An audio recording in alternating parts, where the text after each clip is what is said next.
चलें जी, हम स्टार्ट करते हैं और देखते हैं कि अब हमने कैसे आगे लेके बढ़ना है। देखें मैं हमेशा आप में से मोस्टली सारे बच्चे मुझे टेक्स्ट में से जानते हैं।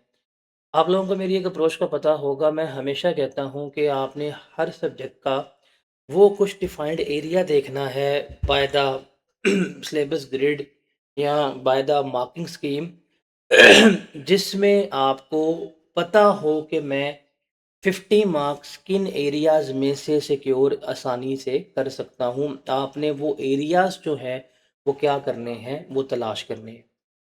जब हम पर्टिकुलरली बात करते हैं, जैसे हम टैक्स की बात करते हैं, तो टैक्स में हम देखते हैं कि मैं कहता हूँ सेल्स टैक्स बिज़नेस हो ग्रेड ए करो तुम्हारे 50 नंबर निकल जाएँगे। उस पे आपने एफर्ट करनी होती है। अगर हम सीआर की बात करें ना, तो सीआर का पेपर जो है वो क्लियरली स्टैंड कर रहा है कुछ चैप्टर्स के अंदर, कुछ स्टैंडर्ड्स के अंदर। अगर आपके वो स्टैंडर्ड्स कंप्लीट हो जाते हैं, यकीन माने आपका पेपर निकल जाएगा, आपकी टेंशन ख़त्म हो जाती है। और अगर वो हम उन करेक्ट स्टैंडर्ड्स की बात करें, हमारे पास आएगा IAS 38। और IAS 38 इससे पहले VFAR 2 में था, फिर स्कीम चेंज हुई। फिर उनको लगा पता कि यार ये तो हम एफआर में भेज देंगे, फिर एफआर में आ गया। फिर उनको लगा पता ज्यादती हो गई है बच्चों के साथ। बच्चों ने कहा कि भाई हमें IAS 16 दे दिया है, IAS 38 दे दिया है, हमें फाइनल अकाउंट दीजिए, अब तो मरने वाले हो गए हैं। वापस सारा कहाँ आ गया, ये सीआर में आ गया। जब ये वापस सीआर में आया, मतलब इसकी इतनी मूवमेंट हुई है, तो अब ये सीआर का ही पार्ट रहेगा जब तक आपका ई कैप का एजुकेशन बॉडी का दिमाग खराब नहीं होता। लेकिन ये आपका हमेशा के लिए मोस्ट इम्पॉर्टेंट लॉन्ग बन जाएगा। And expect the long question from this area. ये आपको हमेशा लॉन्ग क्वेश्चन जो है इसमें से आएगा। And this is going to be one of the most most most important area जिसको हम क्या कर रहे होंगे, लेकर चल रहे होंगे। नंबर वन, चैप्टर गिनिएगा। इसके बाद आपके पास आएगा second chapter, that is IAS 12 taxes. और टैक्सेस में हम करंट और डेफर्ड टैक्स की बात करेंगे, इजी चैप्टर है, सेकंड हो गया। नंबर 3 इसमें आपने रखना है IAS 1037 विद इफ्रिक 1। ये 3 चैप्टर हमारे हो गए। नंबर 4 है आपके पास IFRS 15। ये 4 चैप्टर, जिस बंदे को ये 4 चैप्टर अच्छी तरह से आ गए, उसको ये यकीन रखना चाहिए कि on the basis of knowledge of these 4 chapter he will be able to secure 40 marks. 40 marks जो हैं वो आप क्या कर सकते हैं, आप इसमें से निकाल सकते हैं। इसके अलावा ये सिर्फ मैं इन 4 चैप्टर्स की अप टू 40 मार्क्स की बात कर रहा हूँ। अब जो मैं ग्रीन से लिख रहा हूँ, इसमें आप ऐड कर लें अपना लीजिस और कंसोलिडेशन।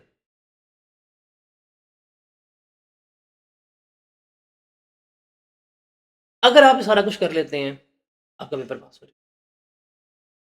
अगर आप सारा कुछ कर लेते हैं, आपका पेपर जो है पास हो जाएगा। तो हमने यही करना है। हमारी अप्रोच क्या होगी, हम ये ये ये और ये हमने कोई 2 वीक्स में करना है। उसके बाद लीज और कंसोलिडेशन। जब आपके ये वाले 4 स्टैंडर्ड्स आपके कंप्लीट हो जाएंगे, you will get to know कि भाई हमारा पेपर जो है वो क्या हो सकता है। तो सीआर के जितने बच्चे जो हैं, जो सीआर में बैठे हुए हैं, सीआर की तैयारी कर रहे हैं और सीआर में अपेयर होना चाहते हैं, and they want to know कि यार अब तो हमारे पास 40 दिन रह गए हैं, 40 दिन में ऐसा क्या करें कि हमारा पेपर पास हो जाए। 40 दिन में 38, 12, 1037, 15, 16 कंसोलिडेशन। अगर आप ये कर जाते हो, आपका पेपर 100% जो है वो पास हो, और ये डुएबल है। Like they are not difficult area.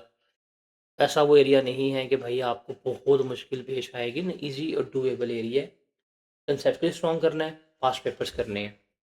जब हम पास्ट पेपर्स की बात करेंगे, तो आप अपना बेंचमार्क बना लें स्प्रिंग 2022 से लेके स्प्रिंग 2026। ये वो अटेम्प्ट है जिसके आपने क्या करने हैं, सारे के सारे पास्ट पेपर्स। सिर्फ। इससे लेटर, इससे अर्लियर करने की कोई ज़रूरत नहीं है। अगर आप ये कर लेते हो तो आपके लिए इनफ है, अगर आप ये कर लेते हो तो आपके लिए सफिशिएंट है, आपका पेपर जो है वो पास। तो this is the plan of us कि हमने इस तरह से इसको लेकर चलना, इस एक्सप्रेस। Got it?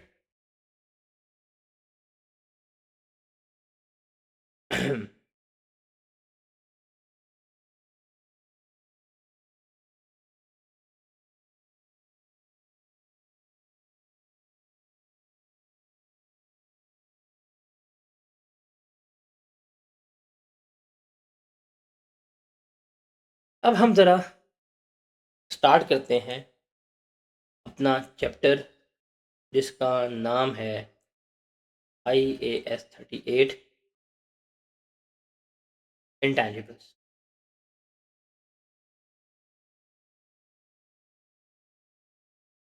डिस्कस करेंगे IAS 38, इसको हम क्या कहते हैं, इंटैंजिबल्स। इंटैंजिबल्स क्या होते हैं?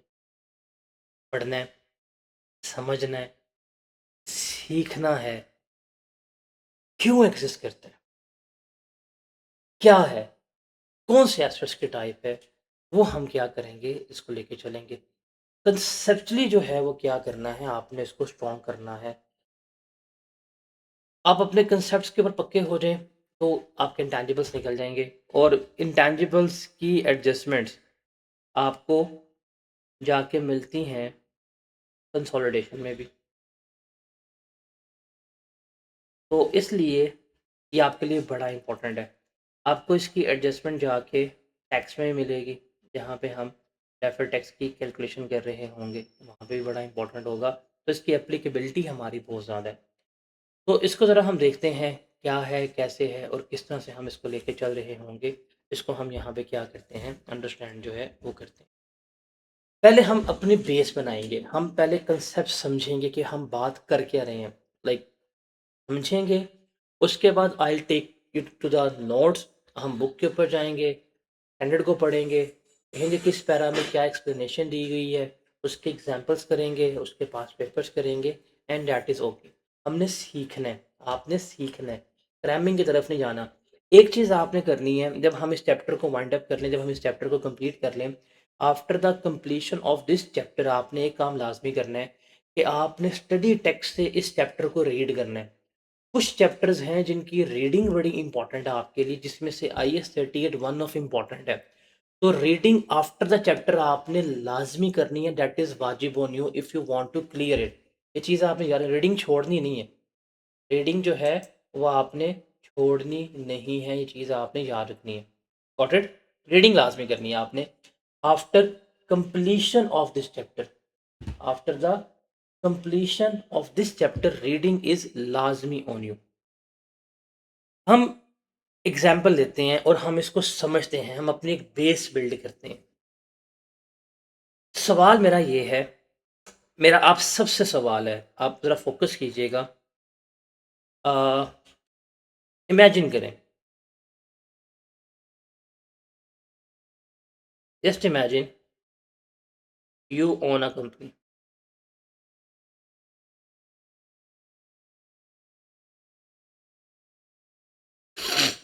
Just imagine you own a company. आप एक कंपनी के मालिक हैं। आप एक कंपनी को अपने पास लेके बैठे हुए हैं। मेरा सवाल है कि आपसे पूछूं, आपकी कंपनी को क्या चीज़ वैल्यूएबल बनाएगी?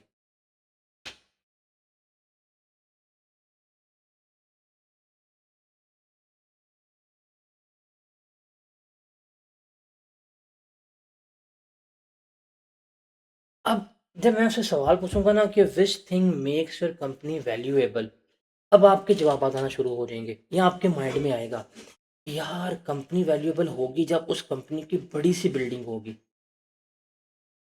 आपने कहा हाँ भाई, जितनी अच्छी बिल्डिंग उतनी अच्छी कंपनी। आपने कहा जब इस कंपनी के पास मशीनरी जो है वो बहुत ज़्यादा अच्छी होगी। हाँ यार, एडवांस प्लांट है, जापान से इंपोर्ट किया है, जर्मन प्लांट है, जर्मन मशीनरी है। इस कंपनी के पास जो जर्मन प्लांट लगा हुआ है, जर्मन मशीन लगी हुई है, कंपनी बड़ी ज़बरदस्त है, कंपनी की वैल्यू बढ़ जाएगी। एक कंपनी जिसके पास 1940 की मशीन है, एक कंपनी जिसके पास 2025 की मशीन है, अगर दो कंपनियों का आप कंपैरिजन करेंगे तो किस कंपनी को आप हाईली रेट करेंगे, खुद बताएं। जाहिर सी बात है वो कंपनी जिसके पास 2026 की मशीन है। जी, आप कहेंगे जी इन कंपनी के पास कैश बड़ा ज़्यादा पड़ा हुआ है, वैल्यूएशन। आप कहेंगे इस कंपनी के पास बैंक बैलेंस जो है बड़ा अच्छा है। आपने कहा जी इस कंपनी का इक्विपमेंट जो है वो बड़ा शानदार है, सारा इक्विपमेंट जो है वो जर्मन बेस्ड है। आपने कहा जी इस कंपनी का फर्नीचर जो है वो बड़ा जानदार है, सारे का सारा सॉलिड वुड का है। अब ये जवाब देंगे कि यार बड़ी बिल्डिंग, बड़ी मशीनरी, ज़्यादा कैश, ज़्यादा बैंक बैलेंस, एक महंगा इक्विपमेंट है, फर्नीचर है, according to you that makes your company valuable. ऐसे ही है। सवाल मेरा है कि if that is your answer, अगर आप सबके माइंड में ये जवाब आया था कि ये चीज़ आपकी कंपनी को वैल्यूएबल कर रही है, ये कंपनी आपकी ये चीज़ें जो हैं वो कंपनी की वैल्यू बढ़ा रही हैं। आप कंपनी की बिल्डिंग देख के कहेंगे हाँ भाई बिल्डिंग बड़ी शानदार है, कंपनी का मशीनें देखी बड़ी शानदार है, कंपनी के एसेट्स देखे, कैश देखा, कंपनी के बैंक्स देखे, कंपनी का फर्नीचर देखा, आपने कहा कंपनी की वैल्यू है, जितनी बड़ी जितने बड़े असासे उतनी बड़ी कंपनी की वैल्यू है। सवाल मेरा ये है, क्या जो कोका कोला है इस क्राइटेरिया के मुताबिक ये वैल्यूएबल है? सवाल ये है, क्या माइक्रोसॉफ्ट इसके मुताबिक वैल्यूएबल है, जो अभी हम क्राइटेरिया पढ़ रहे हैं? सवाल मेरा ये है, क्या ओपन एआई, बिकॉज आजकल एआई चल रहा है, ओपन एआई इस हिसाब से वैल्यूएबल है? क्या एंथ्रोपिक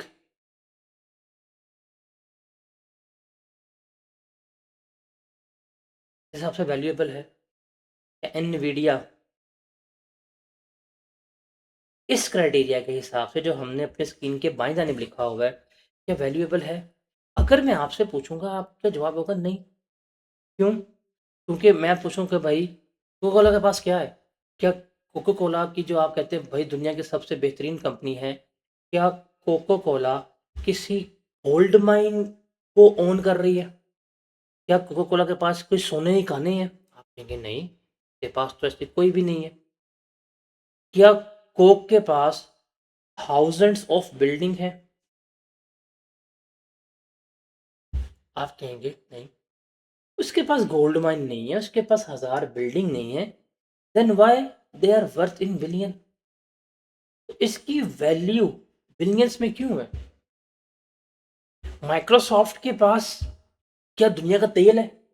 अब आप कहेंगे सऊदी अरामको के पास दुनिया का तेल है, समझ आती है। इसके पास तेल है? नहीं।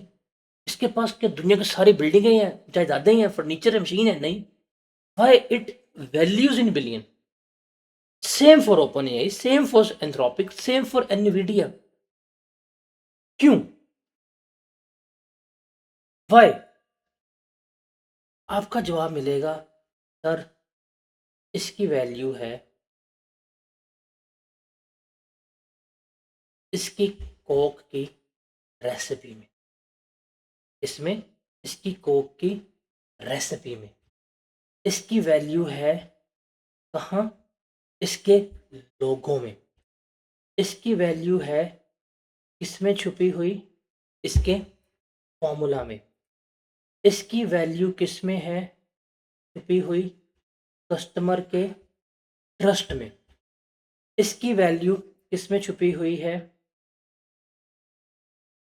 पेटेंट्स में। इसकी वैल्यू किस में छुपी हुई है? कॉपीराइट्स में। इसकी वैल्यू किसमें है? डिस्ट्रीब्यूशन राइट्स में। किसमें है? अगर ये सारी हम बात करें, इनकी वैल्यू किसमें है? टेक्नोलॉजी में। अब आप देखें, ये जो बातें लिखी हैं, ये सारी बातें क्या इनको वैल्यूएबल नहीं कर रहे? अगर मैं बात करूं, फॉर एग्जांपल, एक निशात लिमिटेड है। अगर निशात लिमिटेड की वैल्यू करेंगे तो आप उसको देखेंगे, लेकिन अगर हम इन कंपनीज की बात कर रहे हैं, इन कंपनीज के पास तो ये है ही नहीं, तो इन कंपनीज की वैल्यू क्या इन चीजों से नहीं है? बताएं।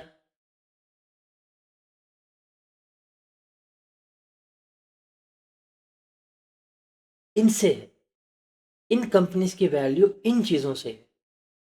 अच्छा, यहाँ पे जो सारी चीजें लिखी हुई हैं, ये वाली, ये वाली, क्या आप इनको टच कर सकते हैं? क्या इन चीजों को आप टच कर सकते हैं? Answer is yes. लेकिन क्या इन चीजों को आप टच कर सकते हैं?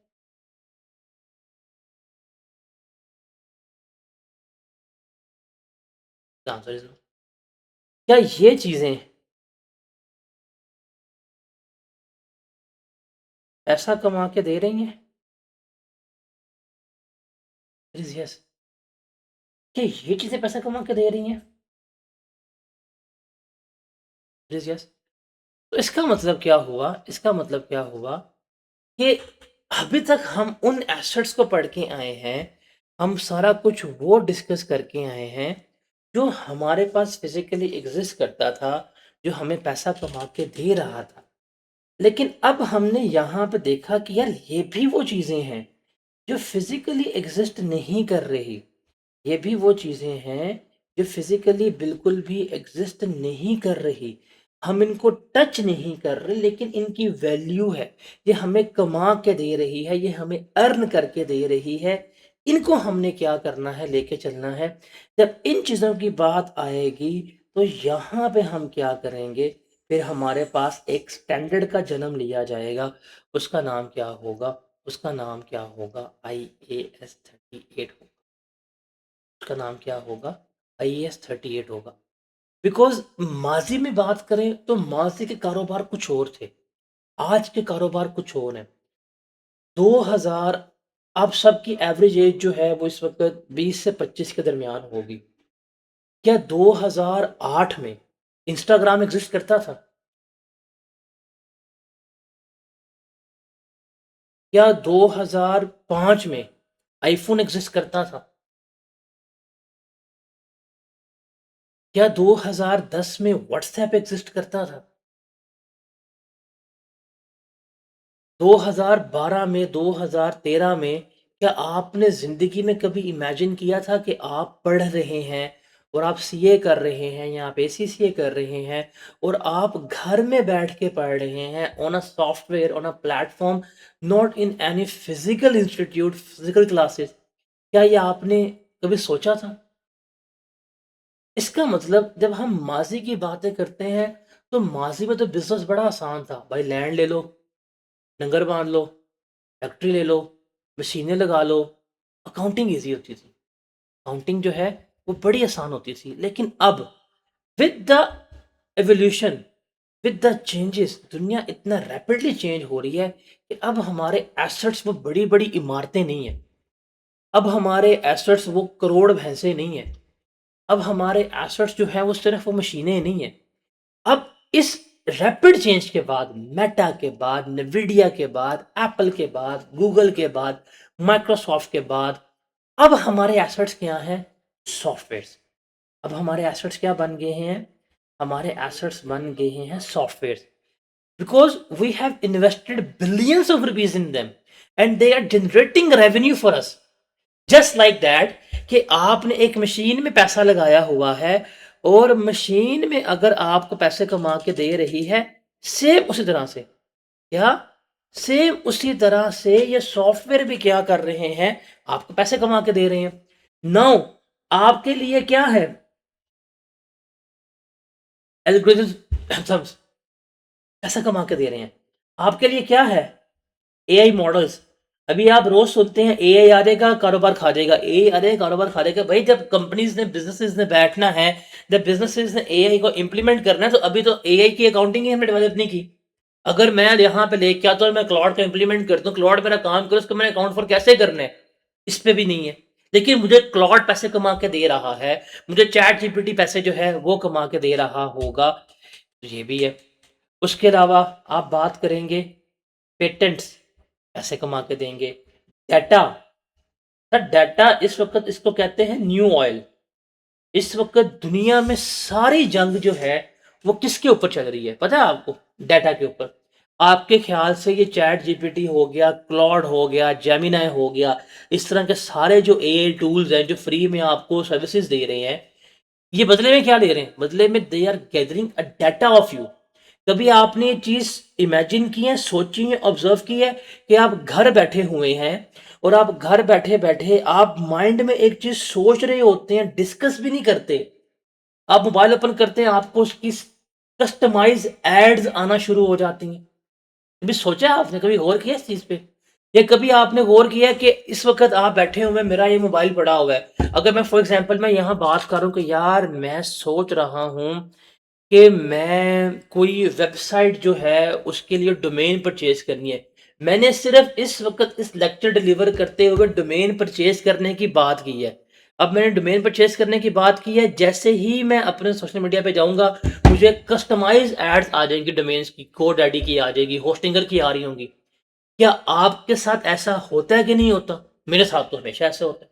इसका मतलब क्या हुआ कि these companies working on the data, और डाटा जो है वो इनके लिए क्या है? समझ से।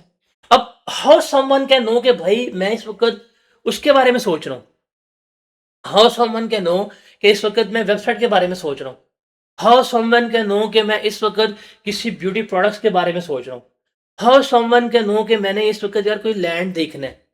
किसी को नहीं पता। मैं इस कमरे में बैठ के अपने आप से बात करूं और ये मोबाइल पड़ा है सामने, लैपटॉप कंप्यूटर पड़ा हुआ है, बट जब मोबाइल ओपन करूंगा मुझे एड शो हो रही होंगी। अब वो एड्स क्यों शो हो रही होगी? कि वो कंपनी डाटा कलेक्ट करेगी और इनको बेचेगी कि हम आपके प्रोडक्ट्स जो हैं इस बंदे को जिसने इंटरेस्ट शो किया है उसको शो करेंगे। अब वो क्या कर रहे हैं? वो इस डाटा की कलेक्शन से पैसा कमा रहे हैं। क्या कर रहे हैं? डाटा से पैसा कमा रहे हैं। सिमिलरली नॉलेज हो गया, उससे पैसा कमा रहे हैं। आपके जो क्वेश्चन ईयर्स होते हैं, ये जो है वो क्या कर रहे हैं? पैसा कमा रहे होते हैं। अब सवाल ये है कि इनको हमने क्या रिकॉर्ड करना है? इनको हमने क्या करना है? कैसे रिकॉर्ड करना है? इसके लिए हम कहाँ जाएंगे? IAS 38 में जाएंगे। बिकॉज बिफोर IAS 38 इनके बारे में सोचा भी नहीं जा सकता था, लेकिन अब इनके बारे में क्या करना है? हमने इसको देख, इसलिए यहाँ पे क्या आएगा? IAS 38 आएगा, बिकॉज इनको हम क्या कहेंगे कि ये हमारे एसेट्स हैं। ये हमारे क्या हैं? एसेट्स हैं। और जब हम एसेट्स की बात करेंगे, ये हमारे कौन से एसेट्स कहलाएंगे? इनटेंजिबल एसेट्स कहलाएंगे। हवा में है, नज़र नहीं आ रहे, लेकिन क्या है ये? एसेट्स। Is it clear?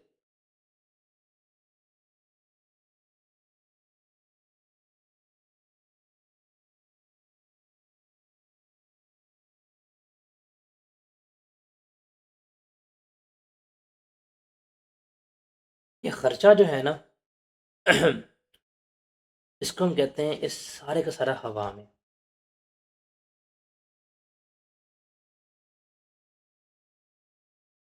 क्या है? सारा का सारा हवा में। जब ये खर्चा सारे का सारा हवा में है, इसके कुछ रूल्स भी, कुछ रेगुलेशंस भी होनी चाहिए। जैसे फॉर एग्जांपल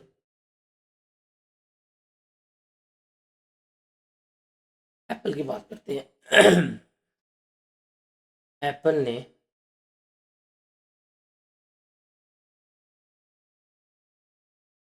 $50 मिलियन लगाया आईफोन के सॉफ्टवेयर डेवलपमेंट, आईफ़ोन की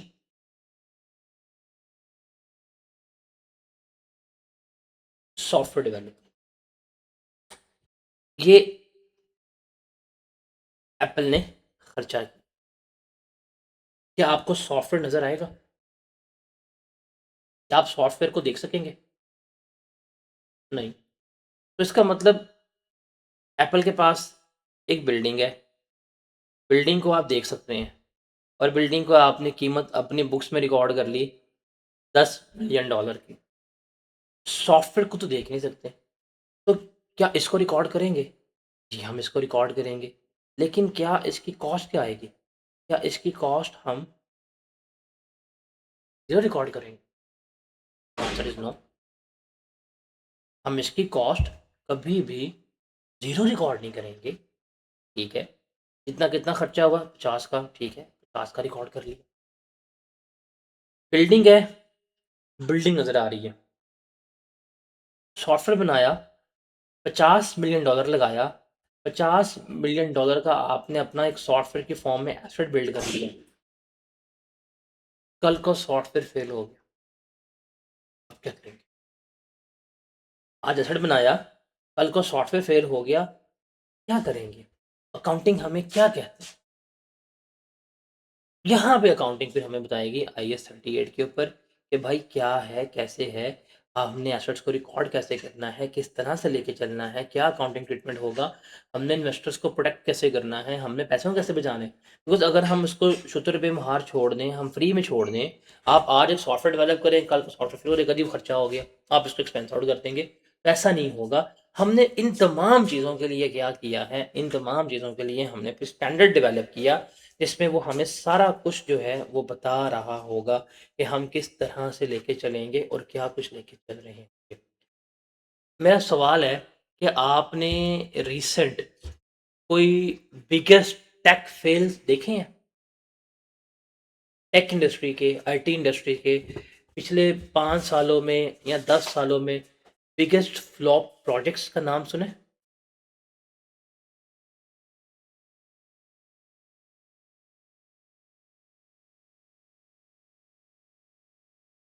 एनीवन?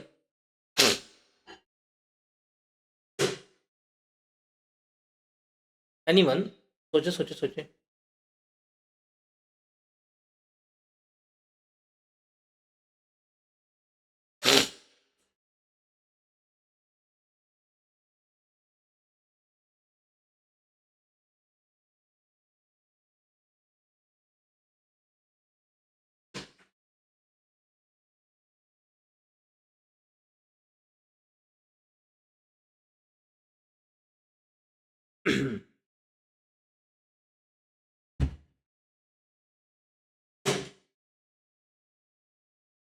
सोचे, कोई ऐसा? वो तो there were multiple softwares, there were multiple companies जो बंद हुई हैं। इंडियन एक टेक कंपनी थी बायजूस, आपने नाम सुना होगा। वो भी जिस तरह हम ऑनलाइन एजुकेशन दे रहे हैं वो भी थी, वो बंद हुई है। एप्पल कार, एप्पल की जो कार है, एप्पल ने उसके ऊपर मिलियंस ऑफ डॉलर लगाए, डेवलप करने की कोशिश की, सॉफ्टवेयर डेवलप नहीं कर पाए। इतना पैसा आर&डी में लगाया, वो सारा सारा ज़ाया हो गया। माइक्रोसॉफ्ट में भी जो एक्विजिशन की थी उसने लूमिया इंट्रोड्यूस करवाया था माइक्रोसॉफ्ट ने नोकिया को एक्वायर करके, उनके वहाँ पैसे गए। आपने शायद किसी ने विंडोज़ फ़ोन का नाम सुना हो।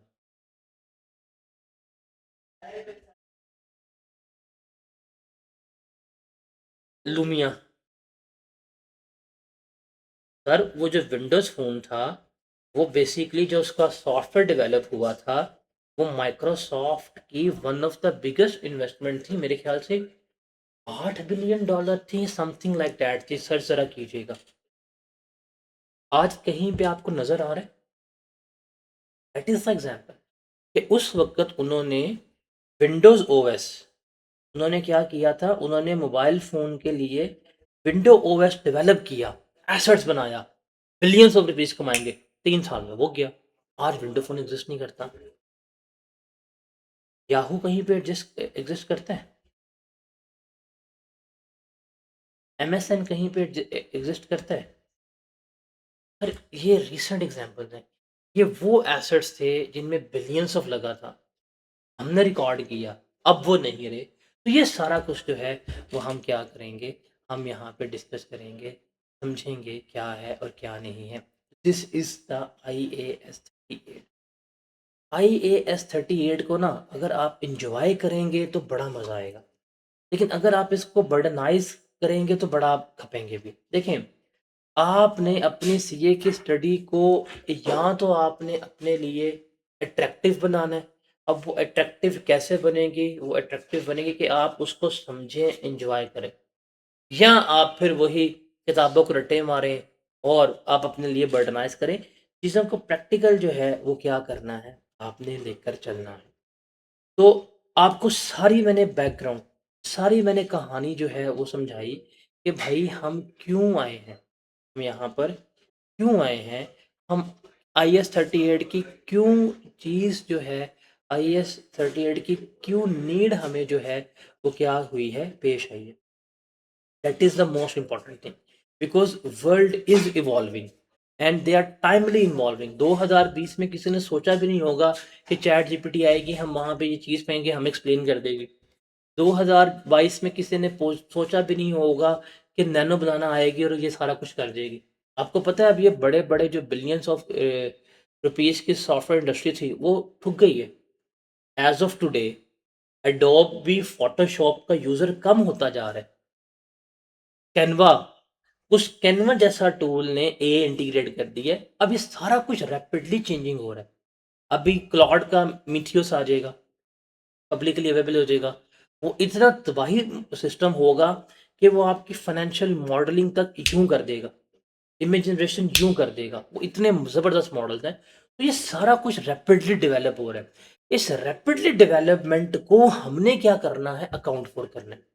अब आप खुद सोचें ज़रा, आप खुद सोचें, आपको नौकरी मिल गई है और आप जॉब कर रहे हैं किसी ऐसी कंपनी में जो सॉफ्टवेयर बना रही है, या आप किसी ऐसी कंपनी में नौकरी कर रहे हैं, आपको जॉब मिल गया जो एआई मॉडल्स बना रही है, तो वहाँ पे ये सारा कुछ आपके माइंड में आएगा। आप वहाँ पे ये नहीं कहेंगे सर हमने तो पढ़ा नहीं था। सर वहाँ पे आपने प्रैक्टिकल वर्ल्ड के साथ अपने आप को इंटीग्रेट करना है, तो सीखना है। IAS 38 का स्टैंडर्ड हम पूरे का पूरा डिटेल में यहाँ पे पढ़ेंगे। सीफैप में जाके we are not discussing that standard, इसको आपने यहाँ पे पूरा के पूरा करना है। IAS 33 यहाँ पे पूरा करना है, 38 आपने यहाँ पे पूरा करना है। लीज की थोड़ी सी एडजस्टमेंट सीफैप 1 में पढ़ेंगे, देन 37 इफ्रिक 1 SI 62, ये सारा कुछ आपने यहाँ पे करना है। तो इनकी कंप्लीट नॉलेज होनी चाहिए। जब आप सीआर की तैयारी कर रहे हो ना, तो सीआर की तैयारी करते हुए एक चीज़ आपने याद रखनी है, वो download the examiner comments of the last 5 attempt and read them. उनको एग्जामिनर कहता है कि भाई मैं बच्चों को इसलिए फेल कर रहा हूँ बिकॉज बच्चे relies only on past paper. आप सिर्फ अगर पास्ट पेपर करेंगे, सिर्फ पास्ट पेपर करके चलेंगे, सिर्फ पास्ट पेपर करके निकलेंगे, वो अदर देन पास्ट पेपर पूछेगा, कहेंगे हैं ये क्या हो गया। तो नॉलेज गैदर करें, सोचें, उसको प्रैक्टिकली अप्लाई करें, अपनी थिंकिंग, अपनी थॉट का स्पेक्ट्रम ब्रॉड करना है आपने। अपने आप को सिर्फ पास्ट पेपर तक बाउंड नहीं करना आपने। Got it? तो इंटैंजिबल एसेट्स की अगर हम डेफिनेशन की बात करें, अब इस चैप्टर की इम्पोर्टेंस क्या है? ये चैप्टर आपके लिए न्यूमेरिकली भी बड़ा इंपॉर्टेंट है, बिकॉज़ इसमें से आपको लॉन्ग क्वेश्चन आ सकता है, बहुत ज़्यादा इंपॉर्टेंट है। ये आपके लिए शॉर्ट न्यूमेरिकली बड़ा इंपॉर्टेंट है, और ये आपके लिए थ्योरेटिकली बहुत ज़्यादा इंपॉर्टेंट है, हद से ज़्यादा इंपॉर्टेंट है। इसमें जब आपके रिकग्निशन क्राइटेरिया आएगा, वहाँ पे जाके हम डिस्कस करेंगे, तो ये आपके लिए बड़ा important chapter in all aspect, in all perspective है। ये चीज़ें आपने याद रखनी है। तो अब क्या होते हैं हमारे intangible asset? Identifiable non current asset without any physical substance. कि ये फिजिकली एग्जिस्ट नहीं करते। You can't touch them, like right now I am touching my laptop, but you are seeing the screen. आप इस वीडियो को एक platform पे देख रहे हैं, आप इसको सॉफ्टवेयर पे देख रहे हैं।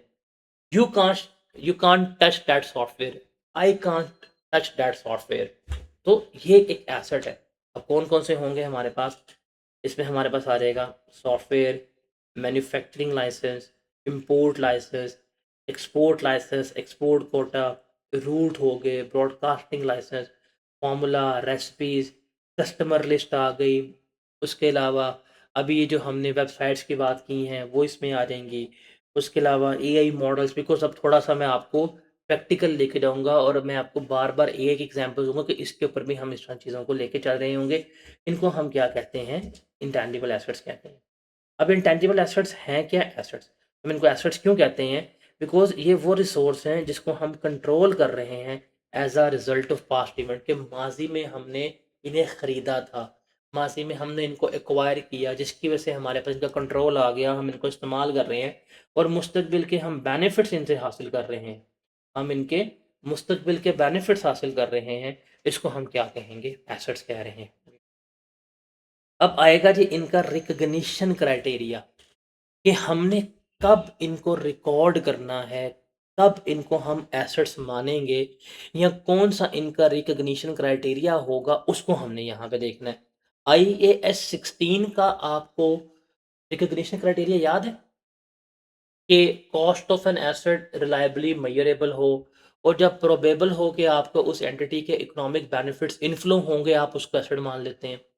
आप आईएएस 40 में गए, आपने इन्वेस्टमेंट प्रॉपर्टी पढ़ी, तो आपने वहाँ पे भी रिकग्निशन क्राइटेरिया पढ़ा था कि 2 बातें हैं कि अगर इन्वेस्टमेंट प्रॉपर्टी की कॉस्ट को रिलायबली मेज़र कर सकें, और हमें ये प्रोबेबल है कि उसके इकोनॉमिक बेनिफिट्स जो हैं, वो हमें मिलेंगे, तो हम क्या करेंगे? हम इसको लेकर चल रहे होंगे, हम उसको मान रहे होंगे।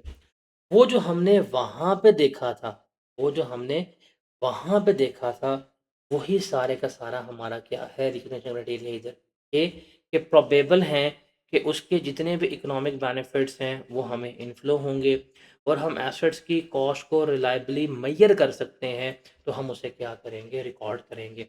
और इनिशियल मेज़रमेंट किसके ऊपर होगी? इनिशियल मेज़रमेंट हमारी किसके ऊपर होगी? हमेशा कॉस्ट के ऊपर हो रही होगी। और कॉस्ट की बात करें तो एलिमेंट्स ऑफ कॉस्ट वही हैं जो आप आईएएस 16 में पढ़ के आ चुके हैं। अब यहाँ पे चूँकि लिखा है कि आईएएस 16 में, तो आईएएस 16 में कॉस्ट के हमने कौन-कौन से एलिमेंट्स पढ़े थे? अगर आपको याद हो, हमने यहाँ पे पढ़ा था कि हम सबसे पहले ले लेंगे, कॉस्ट की बात करेंगे, तो कॉस्टिंग में हमारे पास क्या आएगी? हम यहाँ पे लेंगे उस एसेट्स की परचेज़ प्राइस, कि हमने वो एसेट कितने का खरीदा। मैंने फॉर एग्ज़ाम्पल सॉफ्टवेयर कितने का खरीदा, मैंने लाइसेंस कितने का लिया, इसके ऊपर आ जाएगा। उसके में से अगर हमें कोई डिस्काउंट मिला, ख़ास तौर पर ट्रेड डिस्काउंट जो हो गया, वो हम इसमें से क्या करेंगे? वो हम इसमें से लेस करवाएँगे। अगर हमें इसमें से कोई रिबेट मिला, वो हम क्या करवाएँगे? इसमें से लेस करवाएँगे। तो ये मेरे पास आ जाएगी उसकी नेट परचेज़ प्राइस। इसमें फिर हम चूँकि ऐड करेंगे डायरेक्टली एट्रिब्यूटेबल एक्सपेंसेस। हम क्या ऐड करेंगे? Directly attributable expenses. क्या ऐड करेंगे? Directly attributable expenses. वो हम इसमें क्या करेंगे? ऐड करेंगे। अब वो डायरेक्टली एट्रिब्यूटेबल एक्सपेंसेस इनके लिए कौन से आ जाएँगे? सॉफ्टवेयर्स की बात कर रहे हैं, लाइसेंस की बात कर रहे हैं, वो इसमें से आ जाएँगे। आगे जाके हम डिटेल पढ़ेंगे, जैसे लाइसेंस फ़ी आ जाएगी, आपके पास कस्टमाइज़ेशन वगैरह की ऑप्शन सॉफ्टवेयर्स की, वो आ जाएगी। इस तरह की चीज़ें जो हैं, वो आप इसमें ऐड करेंगे। आपके पास क्या आ जाएगी? कॉस्ट ऑफ द एसेट आ जाएगी, कि ये आपके इंटैंजिबल एसेट की कॉस्ट है। अगर सवाल में आएँगे, हम सवाल में देखेंगे क्या कुछ ऐड करना है, क्या कुछ ऐड नहीं करना। तो आपने बस एक असूल याद रखना है। वो असूल क्या होगा? Cost of purchase plus directly attributable cost is equal to cost of intangible. और जहाँ पे हम डायरेक्टली एट्रिब्यूटेबल कॉस्ट की बात करें, ये बेसिकली कौन-सी कॉस्ट होगी? ये आपकी डायरेक्ट कॉस्ट होगी। ये कौन-सी होगी? Direct cost. मतलब ये वो कॉस्ट है कि which is necessary for that asset, या ये वो खर्चा है जो इस एसेट की वजह से हो रहा है, तो इसको आपने यहाँ पर ऐड कर लेना है। आप इस चीज़ को याद रख लीजिएगा आपके लिए एमसीक्यूज़ के पर्सपेक्टिव पे ये बहुत ज़्यादा इम्पोर्टेंट है। क्लियर है ये? इसको अगर नोट डाउन करना है कर लें, फिर मैं ज़रा आगे चलूँ और आगे बढ़ें।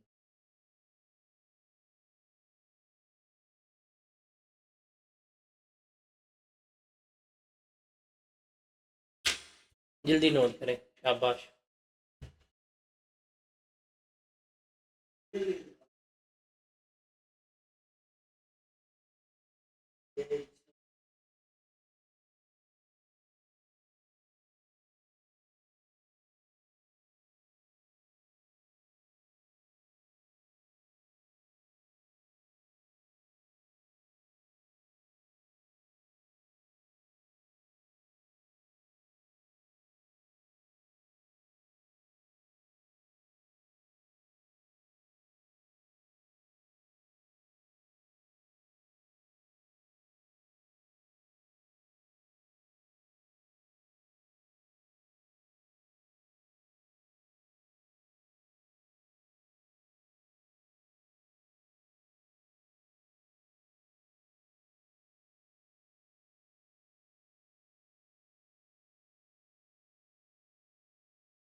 हाँ, भी नोट कर लिया।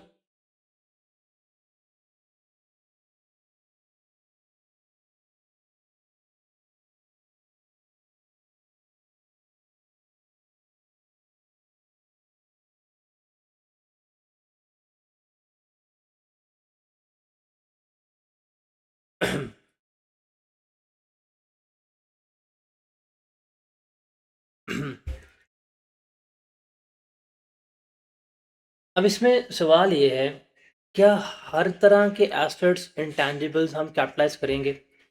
Because the thing is that कि ये इंटैंजिबल्स जो हैं एसेट्स हैं, और जो एसेट्स को फ़ॉलो करेगा, उसको हम क्या करेंगे? हम उसको कैपिटलाइज़ करेंगे। ये हमने असूल जो है वो पढ़ा हो। एसेट है, हमने कहा जी ठीक है।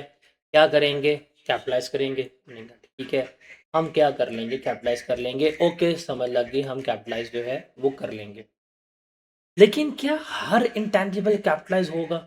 सवाल यहाँ पे सवाल यहाँ पे है, क्या हर इंटैंजिबल कैपिटलाइज़ होगा? The answer is no. कुछ ऐसे इंटैंजिबल्स हैं, कुछ ऐसे चीज़ें हैं तो हमारा एसेट, दिखने में बिज़ार एसेट हैं। They are giving value to us, लेकिन हम इन्हें कभी भी कैपिटलाइज़ नहीं करेंगे। उसका असूल जो है ना, वो असूल याद रखिएगा, बेंचमार्क रूल जो है कि किन एसेट्स को हम कैपिटलाइज़ नहीं करेंगे, वो है इंटरनली जनरेटेड। कौन से?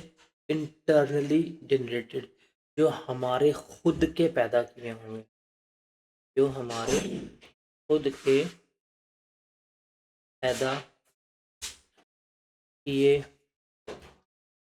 हुए हैं, जो हमारे खुद के बनाए हुए हैं, उनको हम कभी भी कैपिटलाइज़ नहीं करेंगे। उनका अकाउंटिंग ट्रीटमेंट देखते हैं।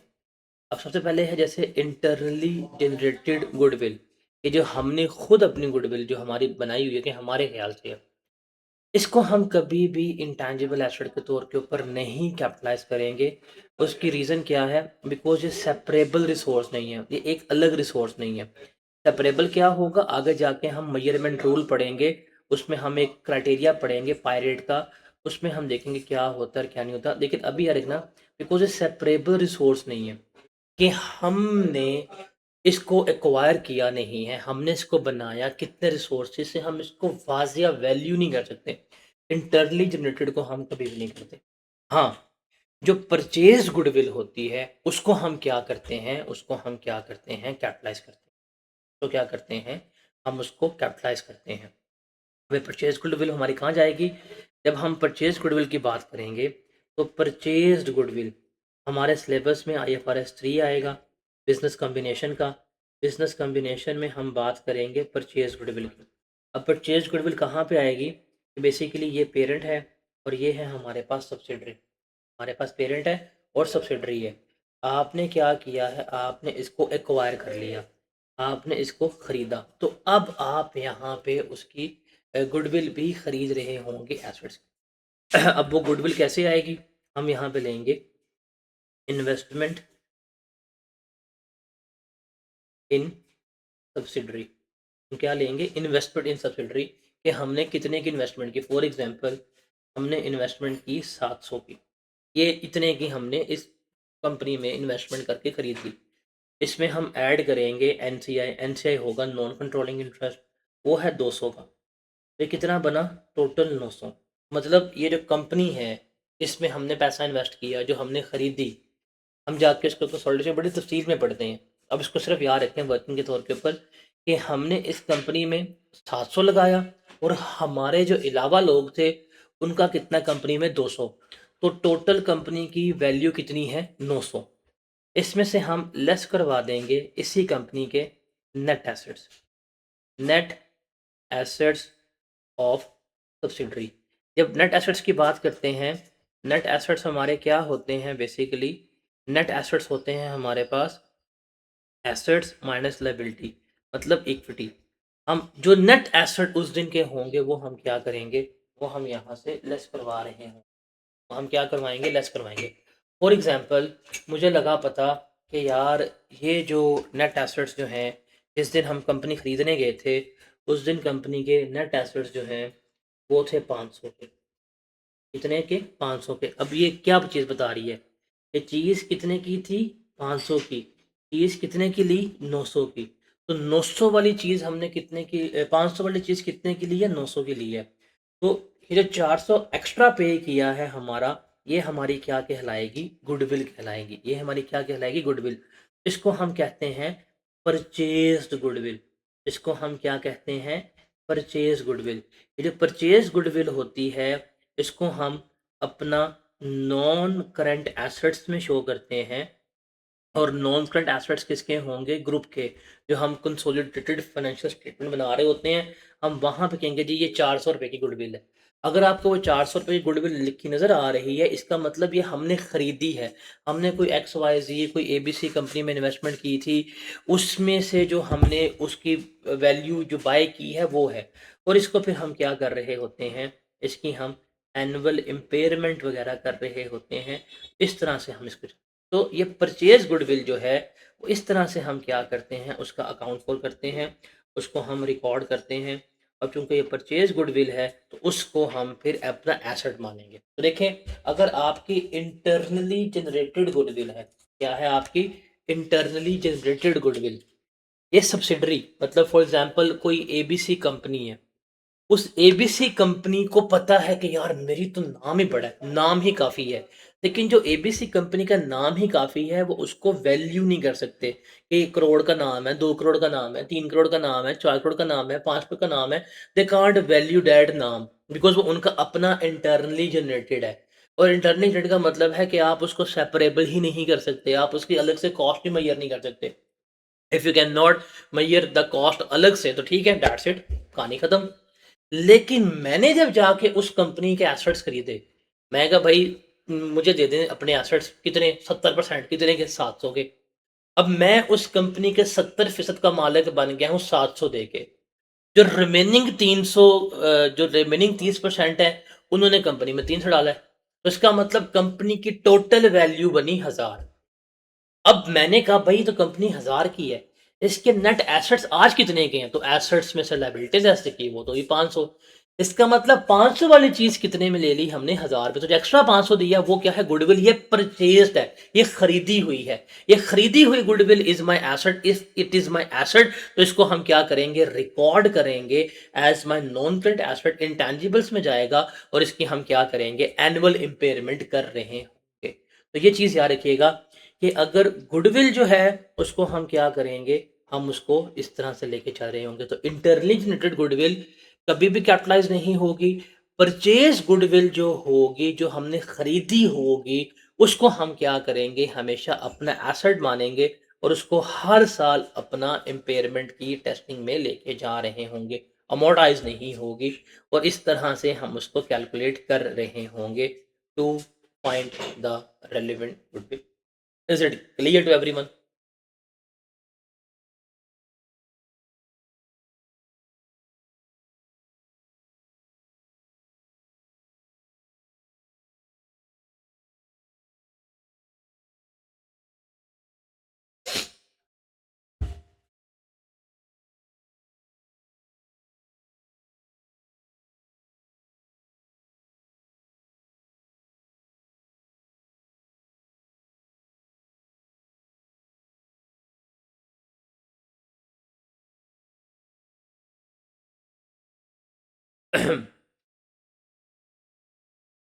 उसके बाद है हमारे पास internally generated intangibles other than goodwill. ये हमने गुडविल को सेपरेटली कर दिया बिकॉज़ हमारे पास इंटरनली जनरेटेड एसेट्स की कैटेगरीज़ के ऊपर आए, तो हमने कहा जी हमारे पास एसेट्स हैं, उन्होंने कहा ठीक है। हमने कहा जी हमारे पास एसेट्स हैं इंटेंजिबल्स, हमने कह दिया जी हमारे पास जो इंटरनली जनरेटेड हैं, उसकी हमने क्या कर दी क्लासिफिकेशन। हम ज़रा इसकी बेहतर क्लासिफिकेशन करते हैं। हमने कहा जी हमारे पास क्या है, हमने कहा जी हमारे पास इंटेंजिबल्स हैं और इंटेंजिबल्स की हमने फिर 2 क्लासें कर दी। एक है जी हमारे पास परचेज़्ड, एक है हमारे पास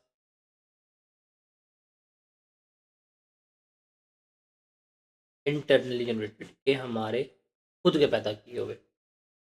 परचेज़ का सिंपल है, खरीदोगे तो हमारे एसेट बनेंगे। इंटरनली जनरेटेड की बात करें तो इसमें भी हमने 2 कैटेगरीज़ बना दी हैं। एक है गुडविल और दूसरे हैं हमारे पास अदर एसेट्स। गुडविल कभी भी एसेट नहीं होगा। अब हमारे जो अदर एसेट्स हैं, उसको हम क्या करते हैं, यहाँ पे डिस्कस करते हैं, क्या हैं और कैसे हम उसको लेकर चल रहे हों। तो इंटरनली जनरेटेड आइटम्स हमें लग गया पता कैपिटलाइज़ नहीं होंगे, तो कौन-कौन से हैं? गुडविल है, ब्रांड्स हो गई, जैसे बाटा सर्विसेज़ और सफायर, इस तरह के हो गई। मैस्टर्ड हो गए, वो जो होते हैं ना टाइटल पेजेज़ होते हैं, बड़े जैसे ये किताब है, किताब का टाइटल पेज है। ये किताब ऐसे पढ़ी नहीं है मेरे पास, यहाँ पे कोई पढ़ी तो दिखाता। वो किताब का टाइटल पेज जो होता है, वो भी एक आपका एक इंटेंजिबल एसेट है। कस्टमर लिस्ट हो गई, अ, ये भी आपका इंटेंजिबल एसेट है। एम्प्लॉइज़, अच्छा मुझे बताएँ, आपके ख़्याल से एम्प्लॉइज़ आपके एसेट हैं?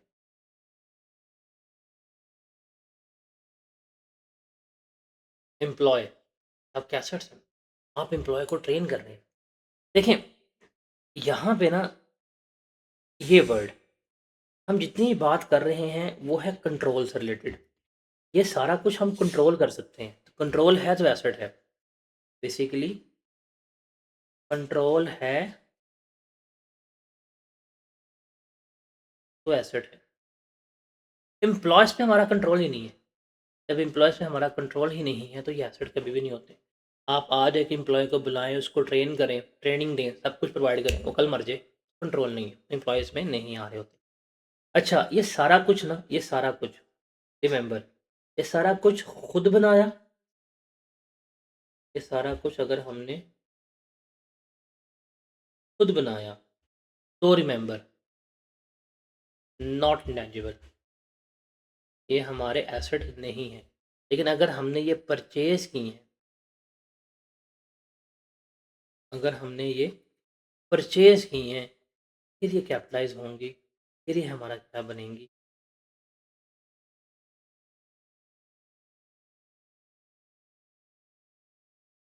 डन? तो remember that is not hard bound rule कि जी कस्टमर लिस्ट हमेशा एक्सपेंस आउट होती हैं। ना भी है। भाई कस्टमर लिस्ट खरीदी है तो एसेट बनाओ इंटैंजिबल। यहाँ पे भी ना जो ये हमने बात की है, ये इसी रूल से आती है आईएफआरएस 3 जो बिज़नेस कॉम्बिनेशन है। जो हमारा रूल है स्टैंडर्ड बिज़नेस कॉम्बिनेशन का आईएफआरएस 3। IFRS 3 versus IS 38।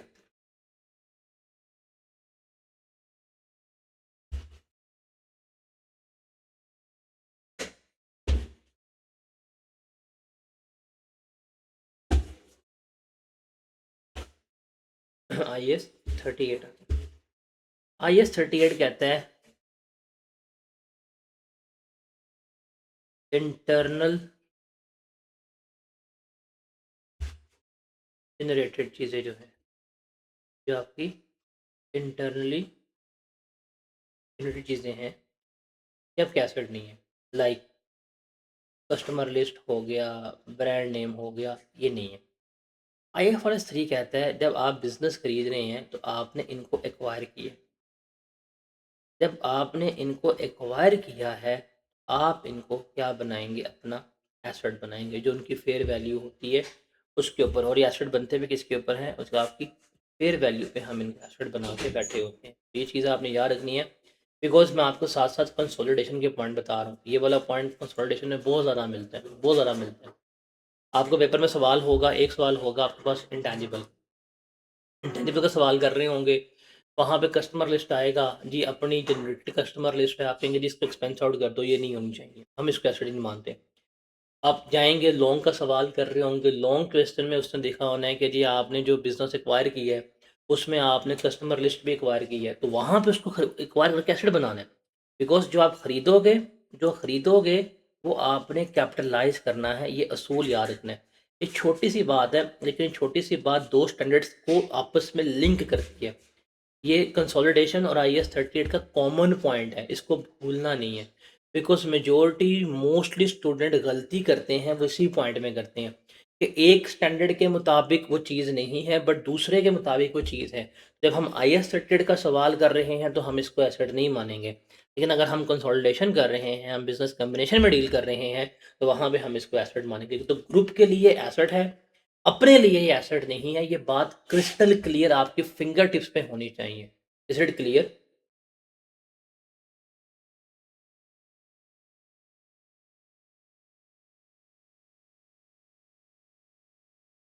ये सबको क्लियर है? ये बात फिंगर टिप्स पे होनी चाहिए, ऑन योर फिंगर टिप्स।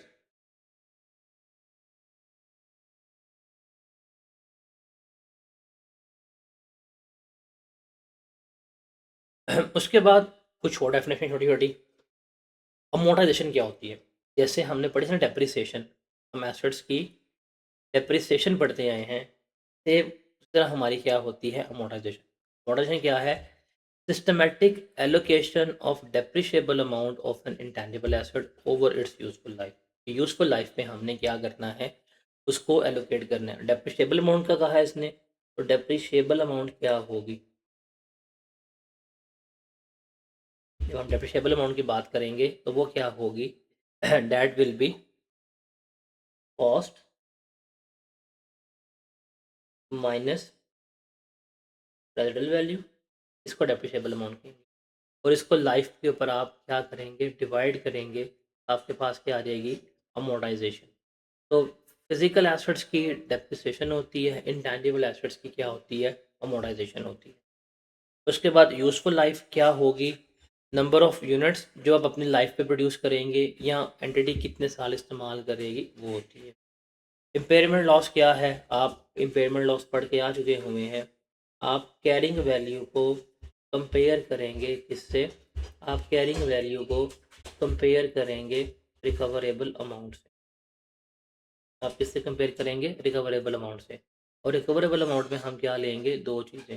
हम लेंगे fair value less cost to sell और वैल्यू इन यूज़। जो इसमें से हायर होगा, वो हमारी रिकवरेबल अमाउंट। तो ये हम इम्पेयरमेंट निकाल। Got it? तो रिकवरेबल अमाउंट क्या होती है? कैरिंग अमाउंट क्या होती है, पेमेंट लॉस क्या होता है, यूज़फुल लाइफ क्या है, अमोर्टाइजेशन क्या है। ये कुछ छोटे-छोटे से कॉन्सेप्ट्स हैं जो हमने यहाँ पे रिकॉल जो है वो कर लिए। यहाँ तक सबको क्लियर जितना डिस्कस किए? बिकॉज़ अब हम आगे चलेंगे और नेक्स्ट लेक्चर में हम फिर बात करेंगे इंटरनली जनरेटेड इंटैंजिबल्स का, रिसर्च का, डेवलपमेंट का, इनके फेजेस की हम सारी डिस्कशन जो है फिर वो हम नेक्स्ट लेक्चर में करेंगे। और नेक्स्ट लेक्चर गाना भी द इम्पॉर्टेंट वन, इसमें सारा क्रक्स जो है वो हम निकाल लेंगे कि भाई रिसर्च का क्या करना है, डेवलपमेंट का क्या करना है। तो फिर कुछ ऐसे इंटैंजिबल्स ऐसे होंगे जो डेवलप हो जाएंगे, उनको हमने क्या करना है। तो ये सारा कुछ जो है फिर वो हम क्या करेंगे, हम ये डिस्कस आउट करेंगे। ये वो चीज़ें हैं जो हमारे लिए टेक्निकली ज़्यादा इंपॉर्टेंट होती हैं, जिसको हम फिर इंशाल्लाह कल के लेक्चर में डिस्कस आउट कर रहे हैं। ठीक है जी।